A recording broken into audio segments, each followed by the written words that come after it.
एक बार नारद जी मृत्यु लोक में घूम फिर कर विष्णु लोक की ओर जा रहे थे। रास्ते में उन्हें सप्तऋषियों के दर्शन हुए। ऋषियों ने पूछा, देवर्षि कहाँ कहाँ भ्रमण करके आ रहे हैं और इस समय कहाँ जा रहे हैं? उनकी बात सुनकर नारद जी ने मुस्कुराते हुए कहा, महर्षिगण, आप तो जानते हैं कि नारद का काम तो दूसरे का उपकार करना है। मैं मृत्यु लोक से आ रहा हूँ। वहाँ मैंने भगवान विष्णु के बहुत से भक्त देखे हैं। एक भक्त तो ऐसा देखा जिसने भगवान विष्णु के नाम पर कई मंदिर, धर्मशालाएं तथा अन्य धार्मिक स्थलों का निर्माण कराया है। उसके घर में 24 घंटे भगवान के नाम का पूजा पाठ चलता रहता है। मुझे यह देखकर आश्चर्य हुआ। भगवान का उस भक्त की ओर ध्यान ही नहीं जाता। आप ही बताएं, ऐसे भक्त को तो भगवान को दर्शन देने ही चाहिए। इतना कहकर नारद जी वीणा बजाते हुए आगे बढ़ गए। इसके बाद वह भगवान विष्णु के पास पहुंचे। नारद जी को देखते ही भगवान विष्णु ने बड़े आदर सत्कार के साथ उन्हें बिठाया और पूछा, आइए देवर्षि नारद, कहिए कहाँ से आ रहे हैं? नारद जी बोले, प्रभु मैं मृत्यु लोक से आ रहा हूँ। यदि आप आज्ञा दें तो कुछ निवेदन करूं? भगवान विष्णु बोले, हाँ हाँ कहिए, क्या बात है? नारद जी ने कहा, प्रभु आज मैं आपके एक भक्त के पास से आ रहा हूँ। वह बड़ी भक्ति करता है आपकी। कृपा करके आप उसे दर्शन अवश्य दें। किसके बारे में कह रहे हो? भगवान ने पूछा। तो नारद ने कहा, अवंतिकापुरी में वीरवर्धन नाम का एक सेठ है। मैं अभी उसी से मिलकर आ रहा हूँ।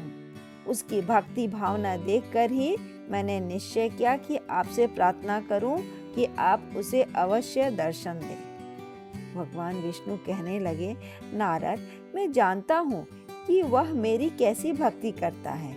वह अभी मेरे दर्शन पाने का अधिकारी नहीं है। जिस दिन वह अपने मन से मेरे दर्शन पाना चाहेगा, मैं उसे अवश्य दर्शन दूंगा। नारद जी ने बार बार आग्रह किया भगवान को। बार बार आग्रह करने पर भगवान विष्णु सेठ के पास जाने को तैयार हो गए।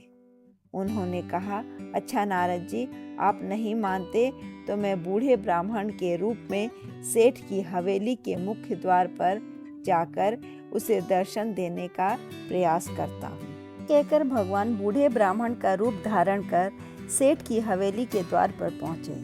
द्वारपाल से जाकर कहा, मैं सेठ से मिलने आया हूँ। उनसे जाकर कहो कि भगवान एक ब्राह्मण के रूप में आपसे मिलने आए हैं। बूढ़े ब्राह्मण को देखकर पहले तो द्वारपाल अंदर जाने को तैयार नहीं हुआ, परंतु ब्राह्मण के बार बार कहने पर वह सेठ के पास गया और जाकर सेठ को सूचना दी। सुनकर सेठ ने क्रोध में आकर द्वारपाल को डांटते हुए कहा, देखते नहीं मैं काम में कितना व्यस्त हूँ। भला कहीं भगवान यूं आते हैं? जाकर मुनीम से कहो उस ब्राह्मण को कुछ दक्षिणा देकर विदा करे। और वही हुआ। ब्राह्मण के वेश में आए भगवान को हवेली के द्वार से ही वापस जाना पड़ा। भगवान विष्णु ने वापस जाकर नारद जी को सारी बात बताई।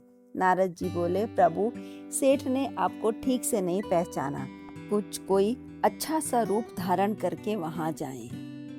भगवान बोले, ठीक है, तुम नहीं मानते हो तो मैं फिर जाता हूँ।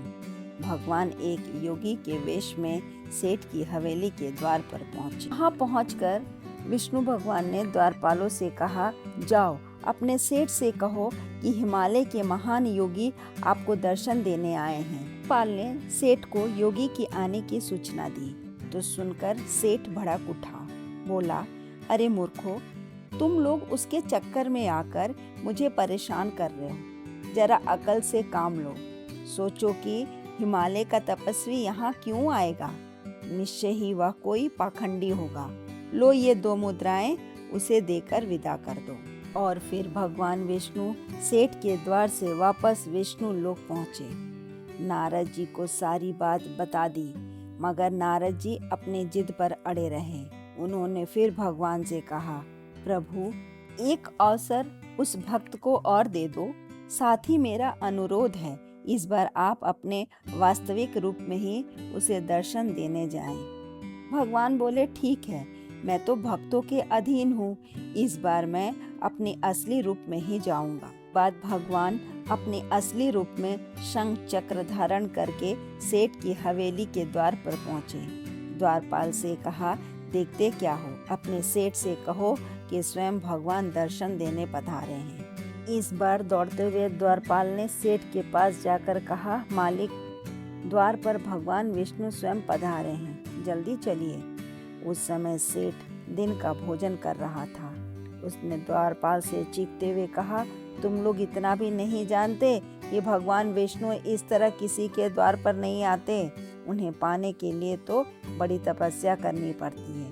अवश्य वह कोई बहरूपिया है जो भगवान का रूप बनाकर आया है। जाओ, मुझे तंग न करो, मुझे ऐसी किसी भगवान के दर्शन नहीं करने हैं। और फिर तीसरी बार दर्शन देने आए भगवान को उल्टे पैरों बैकुंठ लौटकर आना पड़ा। इस बार नारद जी भी उदास थे। भगवान विष्णु ने नारद जी से कहा, नारद जी, मैंने पहले ही कहा था, जो व्यक्ति मेरी भक्ति मन से नहीं करता उसे मेरे दर्शन नहीं होते। नारद जी ने अपनी हार मानते हुए भगवान विष्णु के चरण पकड़ लिए। बोले, भगवान, आपकी माया अपरंपार है। सचमुच जो सच्ची भक्ति नहीं करता वह आपका दर्शन कैसे पा सकता है। धन्यवाद।